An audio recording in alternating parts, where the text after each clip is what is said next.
महासती मैना सुंदरी, महासती मैना सुंदरी। महासती मैना सुंदरी। क्या वजह हुआ करती है? कभी कभी ऐसा होता है कि महान माता पिता के घर में निकृष्ट औलाद पैदा होती है। कभी कभी ऐसा भी हो जाता है कि माता पिता निकृष्ट होते हैं और औलाद महान हो जाया करती है। इस सब के पीछे कुछ ना कुछ तो शक्ति होगी। क्यों एक ही माँ बाप से पैदा होने वाले के विचार अलग अलग होते हैं? निश्चित कहा जा सकता है कि सब कुछ वो नहीं है जो हम कर रहे हैं, सब कुछ में कुछ वो भी है जो हम करके आ चुके हैं। उज्जैन नरेश ने राजकुमारी सुरा का रिश्ता आपके लिए भेजा। हमें स्वीकार है माताश्री, हमें स्वीकार है पिताश्री। क्या कहती हैं रानी जी आप? हमें लगता है राजन, ये प्रस्ताव हमें स्वीकार कर लेना चाहिए। आप बिल्कुल सही कह रही हैं। अगर मनचाहा साथी मिलेगा तो दोनों बहुत खुशहाल रहने वाले हैं। आपका ये आशीर्वाद मुझ पर सदा बना रहे पिताश्री। आप खुश रहें। माताश्री, भ्राता वीरदमन और यशपाल, मैं आप सभी को आज मेरा अंतिम प्रणाम कहने आया हूँ। आज के बाद मैं अपना बाकी जीवन वन में ही व्यतीत करूंगा। अब मैं प्रस्थान करता हूँ। पुत्र, आप अपना हट छोड़ दो। मैं माँ होकर भी तुमसे बार बार विनती कर रही हूँ। भ्राताश्री, माताश्री की बात मान जाइए, ऐसा अनर्थ मत करिए। मान जाइए भ्राताश्री, हम सब आपसे कितना स्नेह करते हैं और प्रजा भी आपसे कितना प्यार करती है। फिर भी आप वन में जाने के लिए क्यों कदम उठा रहे हैं? आप हमारी बात मान लीजिए। नहीं भ्राताश्री, नहीं, ऐसा अनर्थ मत करिए भ्राताश्री। हम सब अनाथ हो जाएंगे। यदि आप यहां से चले गए तो घोर अनर्थ हो जाएगा। प्रजा और राज्य की देखभाल कौन करेगा भ्राताश्री? इतना बड़ा बोझ हम पर न ला दो भ्राताश्री। आप हम सब पर इतना बड़ा अत्याचार नहीं कर सकते, इतना बड़ा अत्याचार नहीं कर सकते। भ्राता वीरदमन, आप इतना दुखी ना हो। हम तो नाम के ही शासक थे। आपके कौशल प्रबंधन की वजह से ही ये राजपाट चल रहा है। हमारा तो आपसे सिर्फ एक निवेदन है कि आप प्रजा को अपनी संतान समझकर अच्छे से प्रजा पालन करें। और हाँ भ्राता, माताश्री की भी इतनी सेवा करना कि हमारी अनुपस्थिति में इनको हमारी याद ना आवे। अच्छा, अब हम प्रस्थान करते हैं।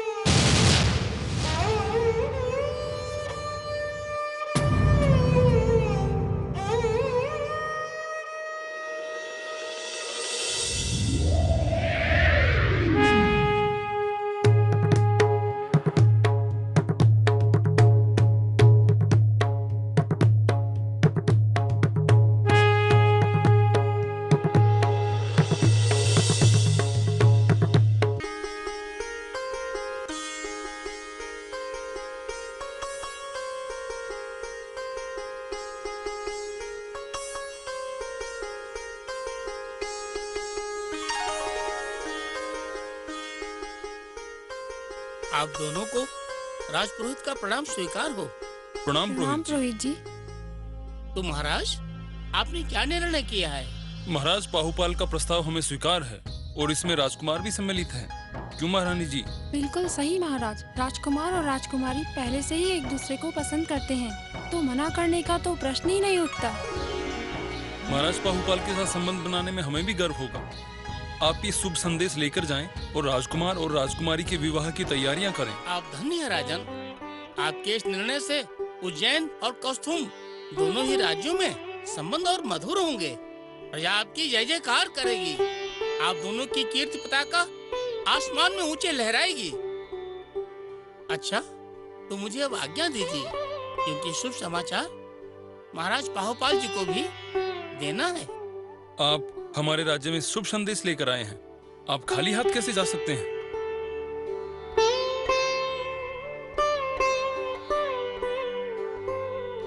प्रणाम पुरोहित जी। आपकी जय जयकार हो राजन। आपका यश और वैभव दिन दूना और रात चौगुना फैले। अच्छा राजन, अब मैं प्रस्थान करता हूँ।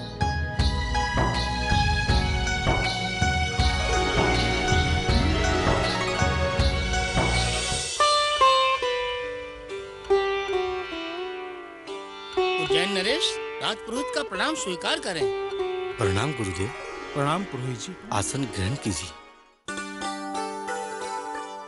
आपके हाव भाव देखकर तो ऐसा लगता है मानो आप कोई शुभ समाचार लेकर आए हो। मंत्रीवर, बिल्कुल शुभ समाचार लेकर आया हूँ। राजन, शुभ समाचार यह है, कौस्तुभ नरेश ने अपने राजकुमार अरिदमन से विचार विमर्श के बाद हमारी राजकुमारी सूरा को अपनी पुत्रवधू बनाने का निर्णय कर लिया है। ये तो बहुत ही अच्छी बात बताई है आपने गुरुदेव। हाँ गुरुदेव, ये तो बहुत प्रसन्नता की बात है। हमारी पुत्री का विवाह राजकुमार अरिदमन से होगा, जो बहुत शिक्षित और गुणी है। बधाई हो महाराज, यह बहुत बड़ी खुशखबरी है। इससे हमारे राज्य की ताकत भी दोगुनी हो जाएगी। आपने सत्य कहा गुरुदेव। आज हम अति प्रसन्न हैं। आप कौस्तुभ नरेश से हमारी पुत्री का विवाह तय करा कर लाए।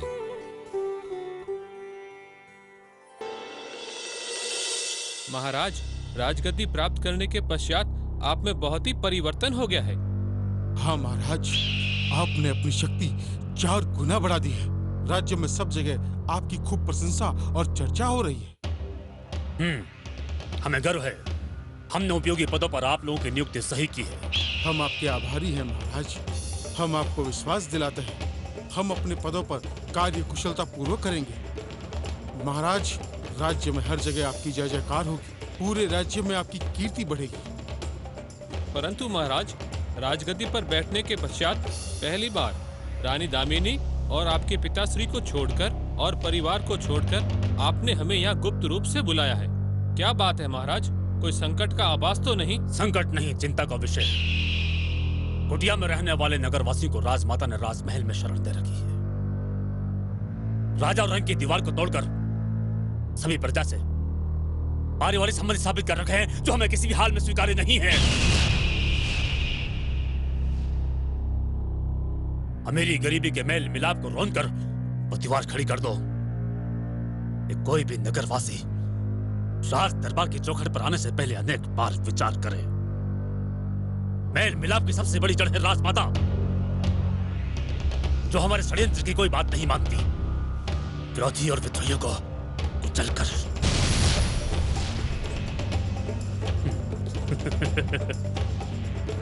राजमहल में दासियों की बढ़ोतरी करो। और सुनाओ, हम कला के कदरदान हैं। हमारी हर सभा और समारोह में सुंदर सुंदर नृत्यांगनाओं को आमंत्रित करो। परंतु याद रहे,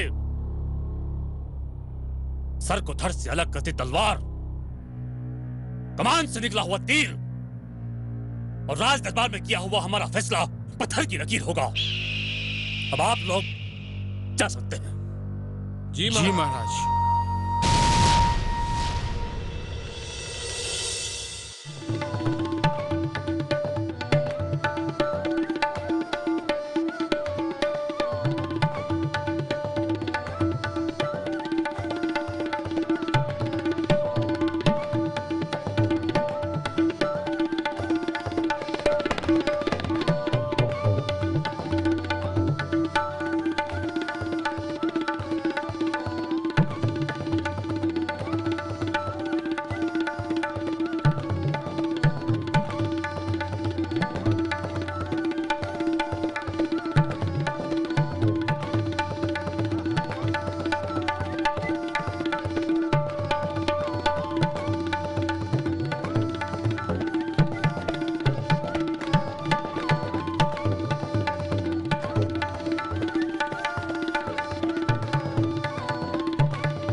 नृत्य ने हमारे हृदय को मोहित कर दिया है।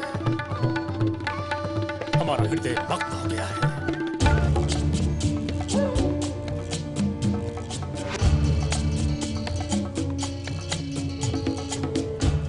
आपके पांव रुकते हैं, हमारा दिल रुकता है।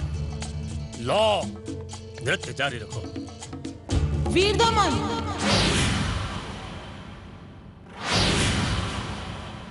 ओ राजमाता, प्रणाम। ये क्या हो रहा है? आराम माता श्री, आराम। वो तो हम देख रहे हैं।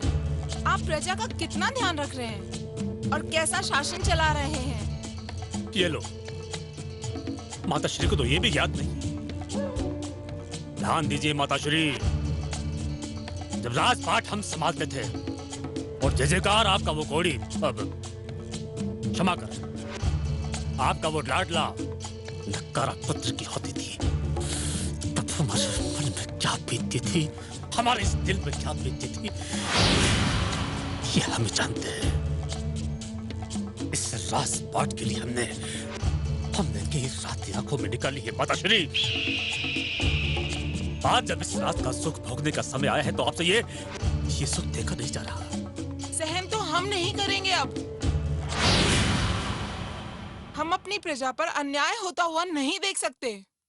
अब ये राजपाट हमारा है, इसे किस प्रकार से चलाना है हम भली भांति जानते हैं। गलत बोल रहे हो वीर दमन। यह राजपाट आज भी हमारे पुत्र श्रीपाल का है। आप तो सिर्फ इसकी देखभाल कर रहे हो। वो जिस दिन चाहेगा अपना राजपाट वापस ले सकता है। वो कौड़ी हमसे हमारा राजपाट छीन लेगा। अरे उसे तो हम जिस दिन चाहेंगे चूटी के तेरे मुसल देंगे। और रही बात आपकी, अब बहुत हो गया है। हमने बहुत कोशिश की आपका सम्मान बनाए रखें, मगर आप हर बार ऐसा कुछ कर देती हैं। हम अपने क्रोध पर नियंत्रण नहीं रख पाते। बस अब बहुत हो गया है। अब आपका भी कुछ न कुछ विचार करना ही पड़ेगा।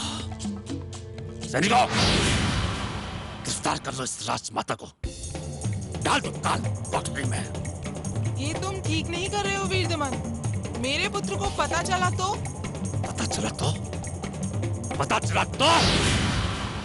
पता चलने के लिए जीवित रहना बहुत जरूरी है। वो कुछ रोगी जो अब तक हम पर राज करता था, पूरे राज्य में भ्रमण में करता रहा, जय जयकार उसकी होती रही। पता तो अब तुम्हें चलेगा राजमाते। हमने जीवन भर आपकी सेवा की है, हमने क्या नहीं किया, बदले में आपने क्या दिया। ले जाओ इस राजमाते को अंधेरी गुफा में, काल कोठरी में डाल दो। जी महाराज। ले जाओ इसे।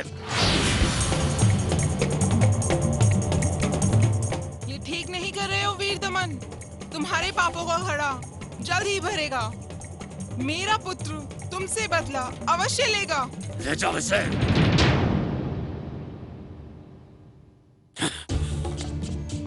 हमसे राज छीनने की बात करती है, हमसे।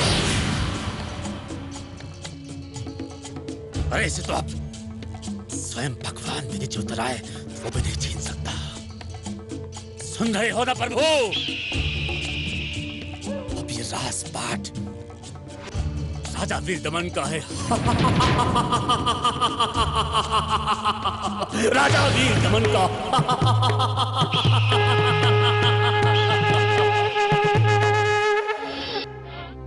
सत्ता के नशे में कोई इतना घिनौना भी हो सकता है, यह मुझे यकीन नहीं था। मैंने मेरे जीवन काल में बड़े से बड़े शूरवीर देखे, बड़े से बड़े राजा देखे, ना समझ देखे, निर्दयी देखे, पर वीर दमन जैसा नहीं। अत्याचार की भी एक सीमा होती है, उसने तो सारी हदें पार कर दी। इसे मेरा ही पुत्र होना था। अरे सत्ता तो हमें भी चाहिए थी। दुनिया में ऐसा कौन है जिसे सत्ता का मोह नहीं, मगर सत्ता पाने का यह तरीका है, ये सरासर गलत है। रहने दीजिए पिताश्री, आप व्यर्थ ही दुखी हो रहे हैं। अब जो हुआ सो हुआ। वीर दमन को अब नहीं बदला जा सकता। उसने न पहले किसी की मानी है और न अब किसी की मानेगा। यही बात तो हमें खाई जा रही है। न हम चैन से मर पा रहे हैं, न चैन से जी पा रहे हैं। शांत हो जाइए पिताश्री। कैसे शांत हो जाऊं पुत्र? मेरा मन गिलानी से भर आया है। छिन्न छिन्न हो जाता हूँ जब श्रीपाल का स्मरण करता हूँ। वो श्रीपाल जिसने निस्वार्थ भावना से मेरे दोनों पुत्रों को अपनी राजगद्दी दे दी, और वो दुराचारी वो दुष्ट, वो पापी पूरी राजगद्दी का दुरुपयोग कर रहा है।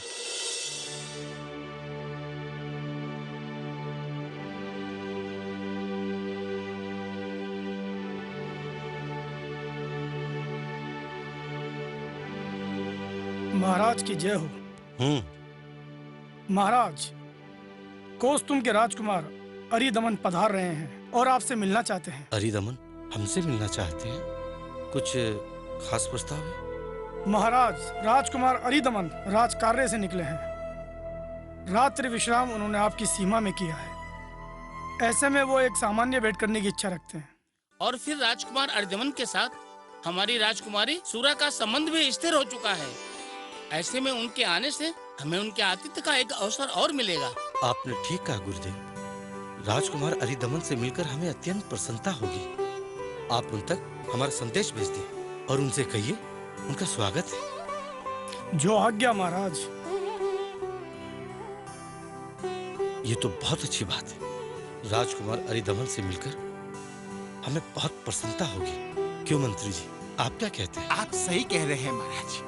अरिदमन हमारे पड़ोसी राज्य के राजकुमार हैं। अगर वो यहाँ आएंगे तो निश्चित ही दोनों राज्यों के बीच मधुर संबंध बनेंगे। मंत्री जी। जी महाराज। राजकुमार अरिदमन के ठहरने की व्यवस्था की जाए और देखिए उनके आतिथ्य में कोई कसर न रहे। वो जब यहाँ से जाए तो उनके मानस पर हमारी आतिथ्य की छाप हो। आप निश्चित रहिए महाराज, अरिदमन के आतिथ्य में किसी प्रकार की कसर नहीं छोड़ी जाएगी। हम स्वयं सारी व्यवस्थाएं देख लेंगे।